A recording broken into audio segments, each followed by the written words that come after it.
बिस्मिल्लाहिर्रहमानिर्रहीम। प्यारे दोस्तों, हजरत अय्यूब अलैहिस्सलाम को अल्लाह ताला ने बहुत से नेमतों से नवाजा था। आप अलैहिस्सलाम का कारोबार दूर दूर तक फैला हुआ था और आप अलैहिस्सलाम बहुत ताकतवर सेहतमंद थे। अल्लाह ताला ने आप अलैहिस्सलाम को आजमाना चाहा।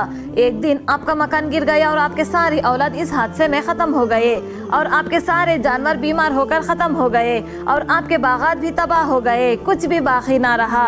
फिर आप अलैहिस्सलाम बीमार पड़ गए और आप माजूर हो गए, आपके जिस्म जख्मों से भर गया और आप अलैहिस्सलाम के दोस्त रिश्तेदार आपको छोड़कर चले गए सिवाय आपकी बीवी के। इतना सब कुछ होने के बावजूद आप अलैहिस्सलाम अल्लाह का शुक्र अदा करते रहे और आजमाइश पर सब्र करते रहे। आप अलैहिस्सलाम पर यह आजमाइश 18 साल तक रही और फिर हजरत अय्यूब अलैहिस्सलाम ने अल्लाह से सजदे में जाकर अपनी सेहती के लिए दुआ मांगी। अल्लाह को आपका सब्र बहुत पसंद आया और आपकी आजमाइश को खत्म करने के लिए हुक्म हुआ कि अपनी एड़ी जमीन पर मारे। आप अलैहिस्सलाम ने वैसे ही किया तो पानी का चश्मा जारी हो गया। उस पानी को पीकर शिफा